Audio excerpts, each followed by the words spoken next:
Welcome to Coach the Coach, an experience that helps coaches and business executives unlock their leadership potential. Your host, Coach Clark, will sit down with successful athletes, coaches, and entrepreneurs to tap into their knowledge, their lessons learned, and their best practices to lead those around you. That's interesting because, you could say that, you coach, we got 52 players on our team. You could say that I coach everyone the same 1 through 52. Your coaching situation with every player is going to be situational. Yeah. If my best player and, a bench player does both, miss a ground ball, yeah, okay, I'm going to yell at both of you guys. And just because, our best player misses a ground ball doesn't think like he's hands off. That's not how it works. And honestly, I think a lot of people, I think there is that trend in our sport, in sports today. But, going back to like how I think our players think of what I think the players think of me, honestly, I think they think I'm funny. I hope so. I think we all think you're funny, man. Look, I tell them, like, you know what? Look at my Instagram page. I do a lot. I travel. I like doing cool stuff, and like I guess maybe free spirit type of thing. I don't know. Yeah. But then they also know that I'm able to flip the switch. Yeah, I think that's the biggest thing that people kind of find that fine line for is flipping the switch and understanding when's the right time to flip the switch. And some people it's natural; they can understand when to do it. But some people it's like. I'll give you an example. Like before my first game as a head coach, and I had my game face on, right? I was like looked like I was ready to kill, and one of our captain comes up and said, "Coach, are you okay?" I'm like, "Yeah, why? What's up?" He's like, "Yeah, you look different today." I'm like, "Yeah, this is my kill face. Like I'm ready to go, man. Like yeah, like we were fun in games during the week, but yeah, now it's game time." Yeah. And one of the things that I look at with observing other coaches is when they're yelling and screaming at their kids during game time, to me you look like an idiot. Okay. And one of the things that we teach as coaches, game day is for the players. Yeah. It's their 4 quarters. It's time for them to execute what we taught them during the week. And if they do something wrong, it's okay. We're going to talk to them on the side. Yeah. Or, again, this goes back situational. If it's an effort thing, okay, yeah, you're going to see me a little animated. Okay, if it's just like just a simple X's and O thing or, miss the cut, it's like, okay, we're going to have a conversation on the side. We're just going to talk about it. Yeah. Okay, because, and that kind of goes about with like what's trending, like, and the human element type of thing. Like if you just talk to them, okay, they're going to react better. If you're going to yell at them and apply all this pressure, like, they may crack, and they may not take it, well, and which would cause them performance anxiety. Yeah. No, that's a phenomenal point because I think back in the day, of course, a lot of yelling was almost a standard, right? Yeah. And of course, as studies and research goes on, you start to realize exactly what you're saying, man, that once it comes to game time, like at that point, it's muscle memory. It's like what you know is what you know, and you're going to perform off of like an immediate basis. Like this is what I know and this is what I know how to do.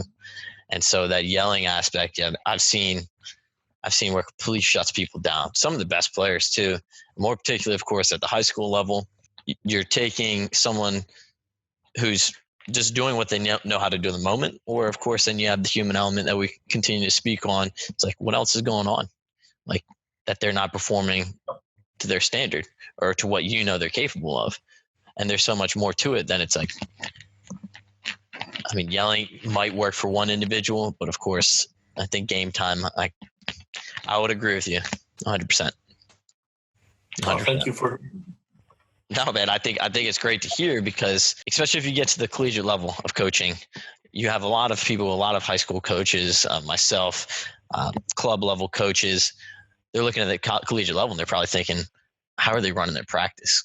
How are they running their games? What are they saying to these guys? Are they yelling at them for screwing up? And you'd probably think like, okay, they're held to a higher standard and you're a championship level team now. Like there's no ifs, ands, buts about it. Like you have a ring, you're a championship level team. So it's like, what does he do game time? And what does he say to them? And from what I gather, it's like you just have a one-on-one conversation with them. Yeah. Is that correct? Or yeah, basically, when we were getting our ass kicked by Salisbury, one of the things I learned or observed from the Salisbury sideline, the 12-time national champion, right? But did you play Salisbury? Were they in your conference? Oh, we played Salisbury every single year. Right. So obviously you're familiar with them, and who's the best to learn from at our level? Coach Berkman. Right. So for the first half, I thought we were still in it. Okay, and going towards the second half, when they started chipping away at us and kind of looked like the game was a little out of reach. I started observing what Salisbury was doing, right?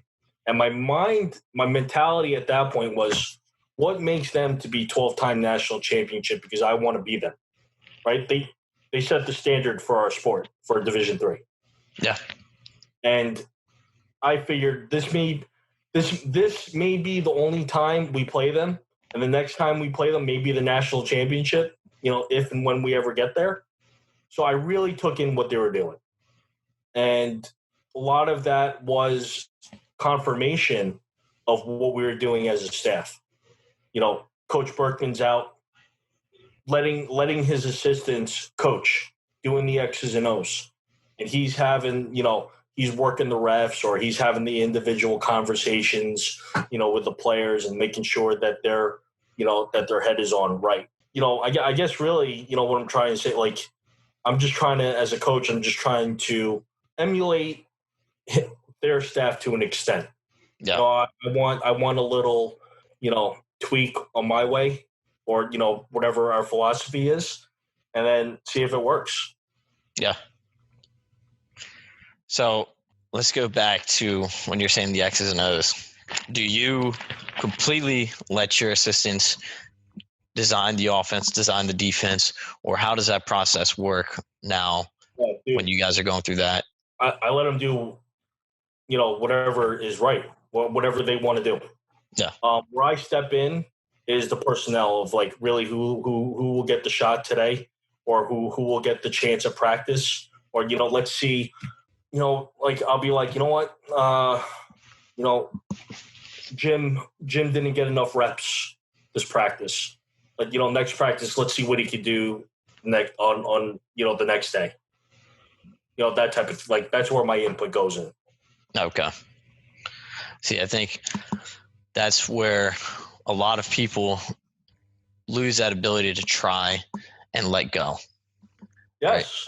Right? And to kind of like trust in your staff, build the staff, and understand what is the massive difference between being a head coach of an organization and what is the difference of being an assistant and what's expected. Yeah, I've actually, with talking to other coaches, they really had a tough time of letting go of letting their assistants do what they do best. And that was one of my things. I have to let my assistant coaches do what they do best. Yeah.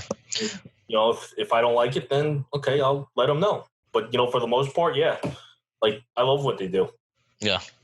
And it takes a while for the players to buy in, because going from as being the assistant defensive guy to go into a different system, that's just natural growing pains. Yeah. For the players. And, it took time for them to buy into what we're trying to do. And luckily last year they all did buy what we're doing, and it worked out. And going into the second phase, going into this year, we wanted to add a little more to them to enhance their or grow their IQ. So our defensive coach threw some different wrinkles at them to see how they would react. And again, we're back to the growing pains, which was fine, which I was totally fine with because I knew at some point these guys are smart enough to figure it out. And that goes with the offensive side too. Because we're a very athletic team, and we knew that athletically we could do certain things, enhance our offense. So on both sides of the ball, we're slowly giving them a lot of stuff, and they didn't. I don't think they realized it. Okay, they it was kind of like what's this coach talking about, and this is totally different.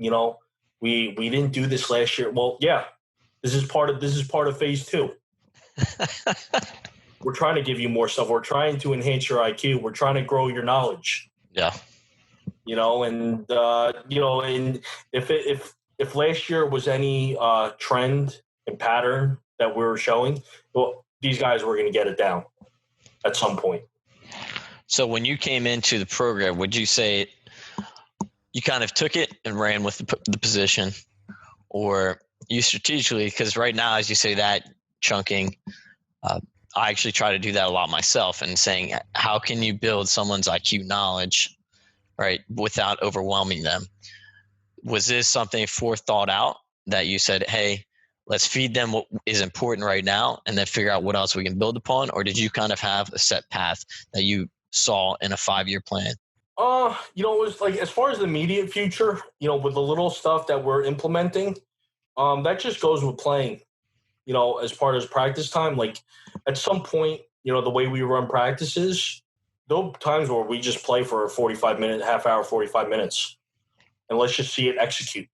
Let's see how it really works, and it goes back to back to what, I talked about, like, if it sucks, okay, we'll never do it again. If it worked, okay, we're going to build on it. Yeah. And that's, that's kind of been the evolution of with the new stuff that we're doing, and luckily it's been working. So I'm thankful to, having coachable players. Yeah. So it's great to hear kind of you affirming stuff that's in my head, of course, at the collegiate. I've never coached at the collegiate level. And I know there's a lot of people that would have very similar questions in terms of what differentiates a Division III practice to a Division I practice to, a high school practice or a club practice, and the structure, the planning, the forethought. But then the other element too now that other people don't realize that you bring to the table is the national or international, I should say, with the Philippines. And when we spoke on letting go, you helped build that organization. And at some point, I think I also noticed that you had to really take a couple of steps back and let go.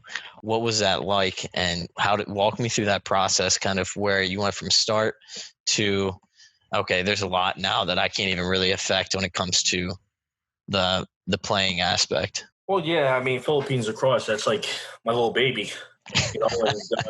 Me, my family, and myself, we would take occasional trips to the Philippines, and one of the things, leaving the Philippines was like, how come there's no lacrosse here, and my thinking was, all these Filipinos, they love basketball, they love soccer, but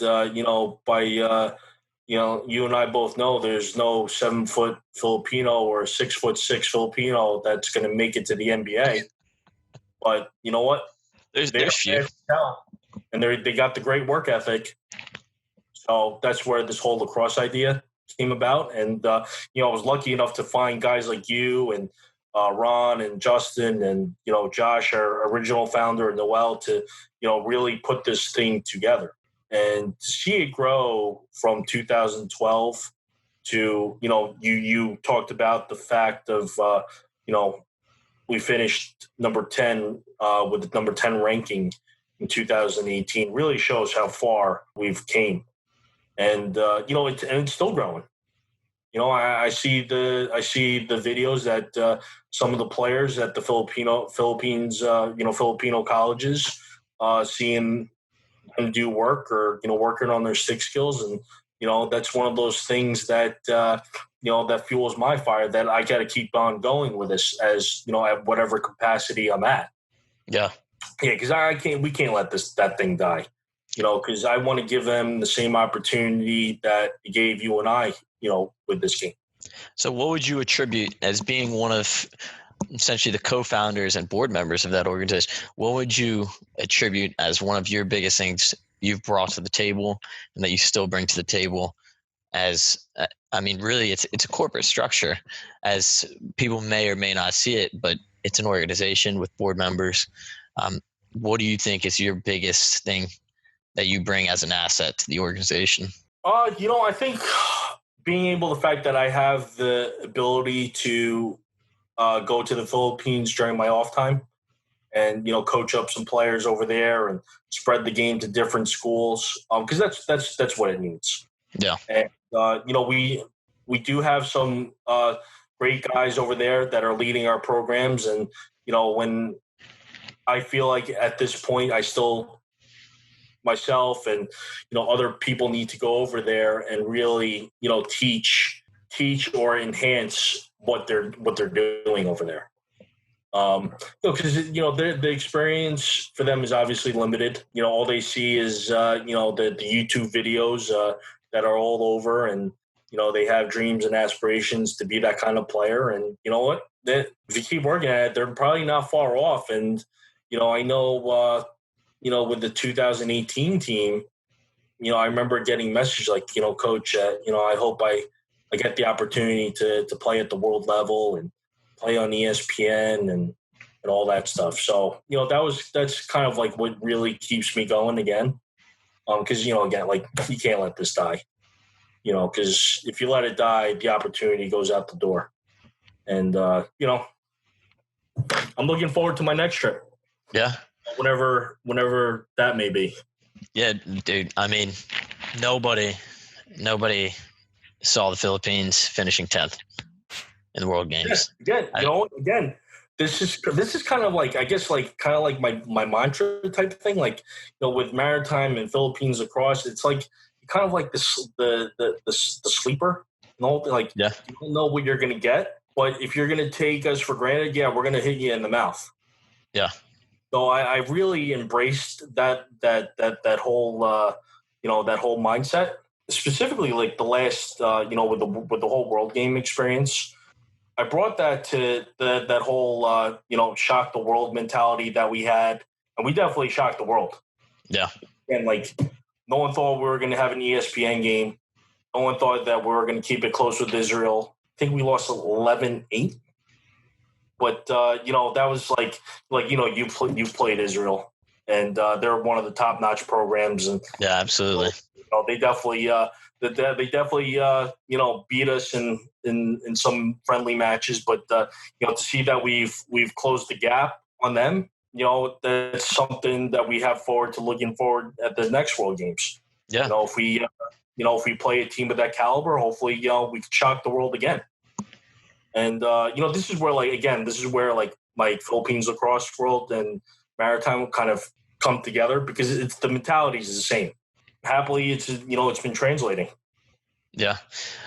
So to have such success, man, like there has to be cohesiveness still at a operational level for an organization like that. What would you attribute what you and the rest of the board members, Ron, Noel, that helped put that together? What is something that you all did really well as a team, an organizational structure that helped propel the organization where it is today?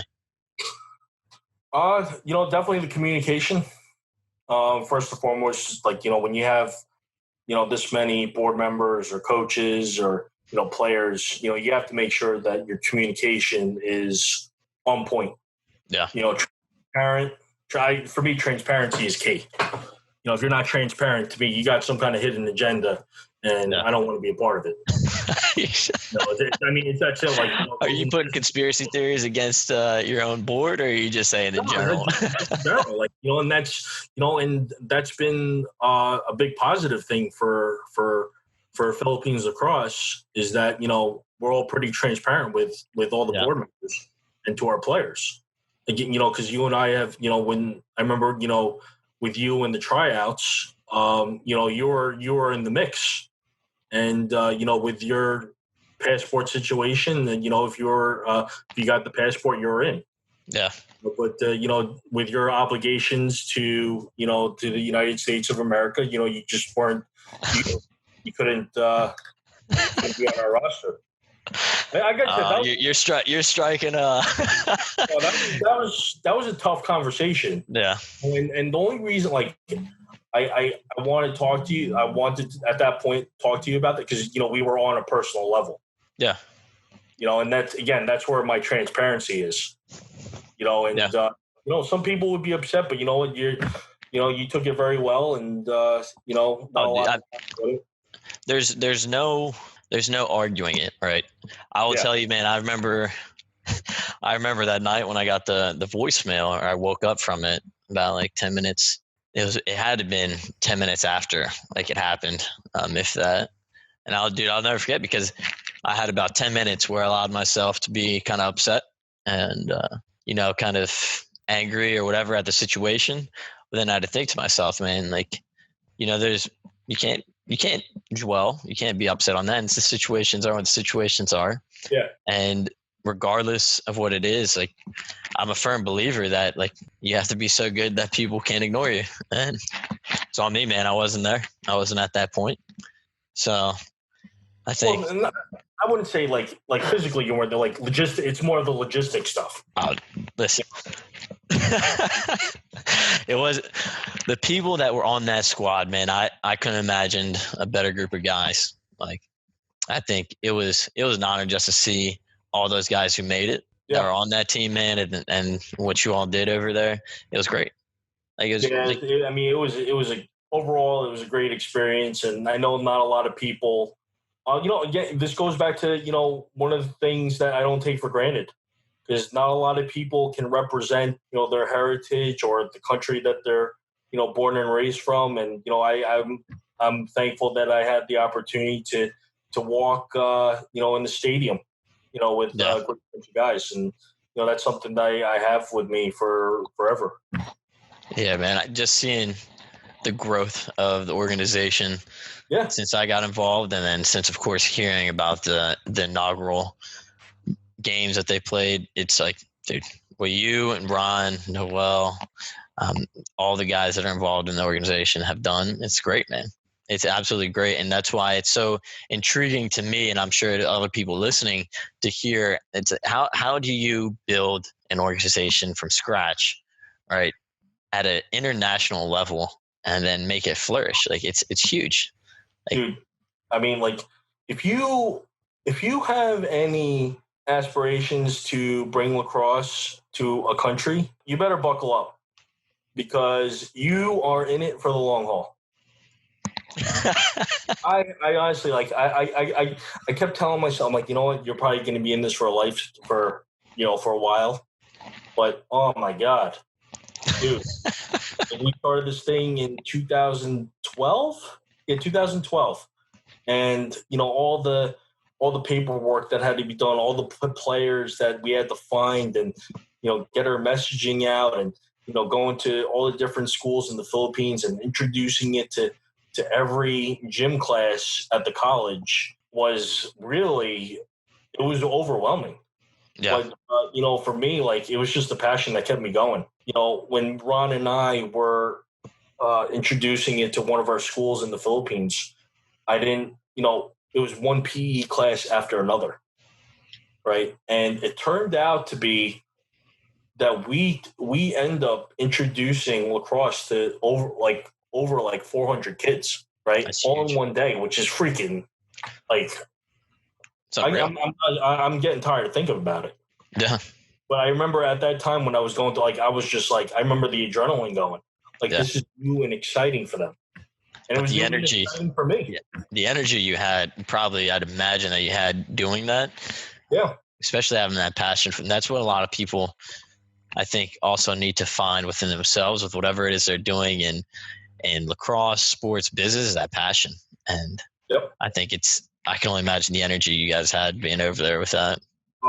That's all we had, man, was energy and the passion.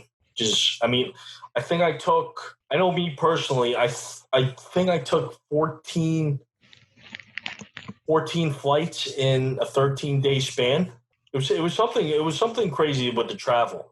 And I remember like looking back when I came back home, it's like, wow, like you took this many flights just for lacrosse, you know? Like, I mean, I don't mean it to say that way, but like, you know, if it's kind of like, yeah, this is what I love. This is what I want to do. Yeah. So it's interesting, right, to think of it of a passion, and I hope I'm not striking a nerve when I when I ask this next question, because I'm very, very interested. I'm sure other people that want to get to know you, of course, would be very interested to hear about this.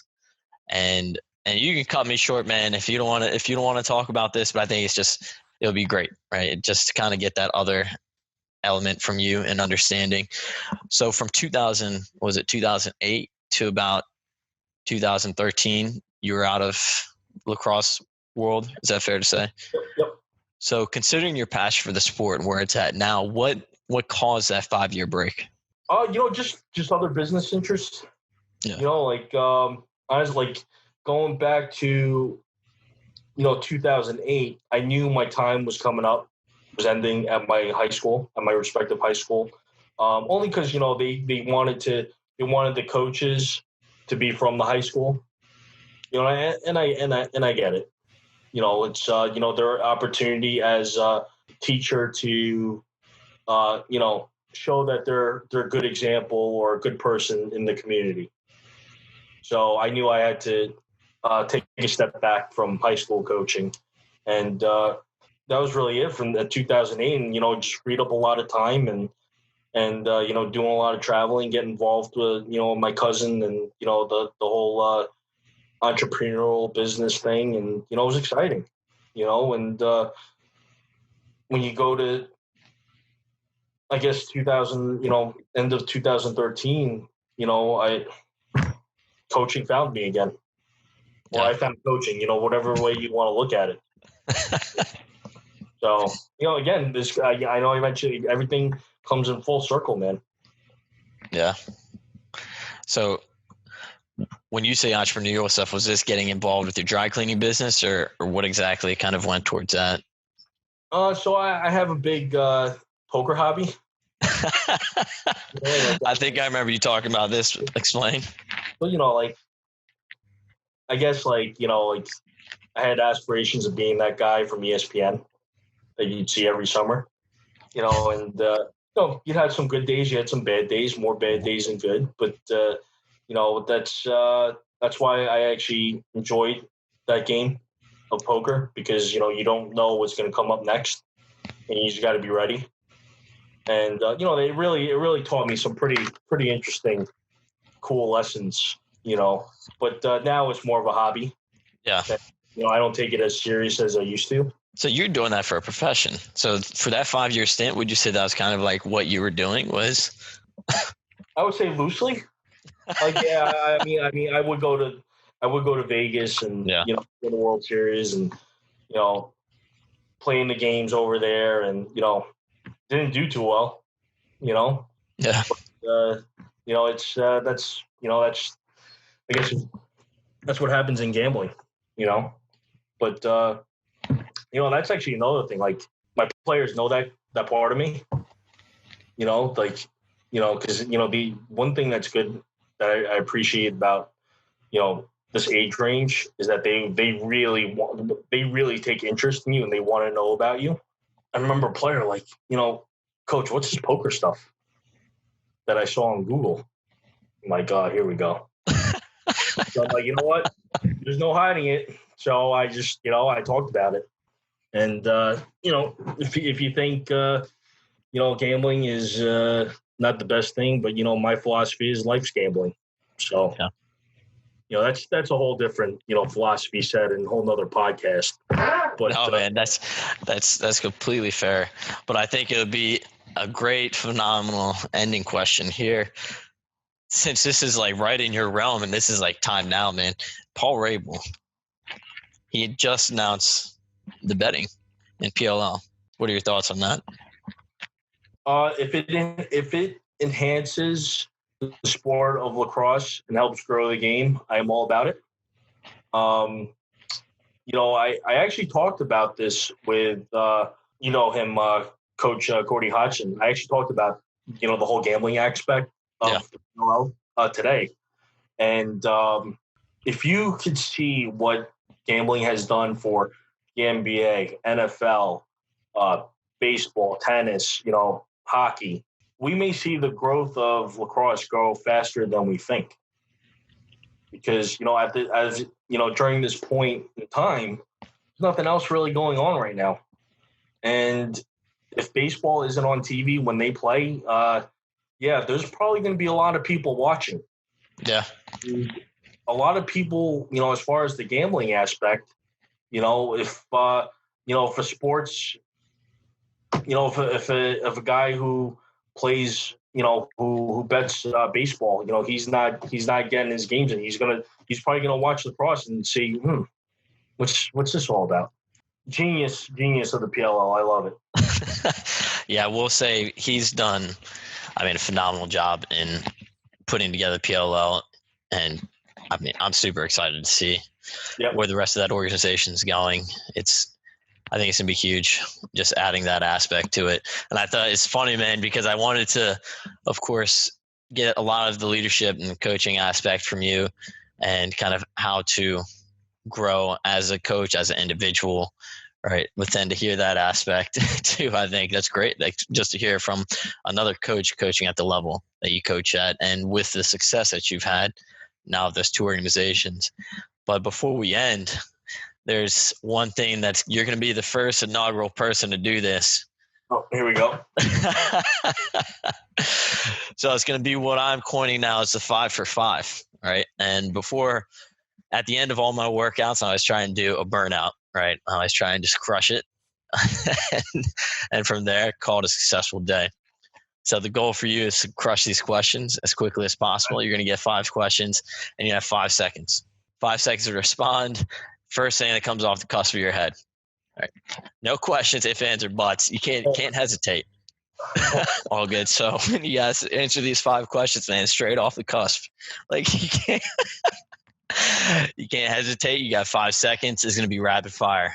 You have any questions? All right, man. So you're about to do the 5 for 5 burnout question series. All right. Answer 5 questions. Each of them you have 5 seconds to answer. I'm going to start the timer. Right. And you just let me know when you're ready to go. Always ready, my friend. Oh, all right, man. So here we go. Your time is going to start now. All right. Top 3 Division I lacrosse teams. Penn State, Maryland, Yale. What is your spirit animal? Lion. You're stuck on an island. You can only bring your top 3 male celebrity crushes. Who are you bringing? Male celebrity crushes? You say male? I did. I said you can't hesitate, dude. All right. Well, I want to make sure. If it's male, okay. Who am I a big fan of? I don't think about this. Matthew McConaughey, I'm a big fan of.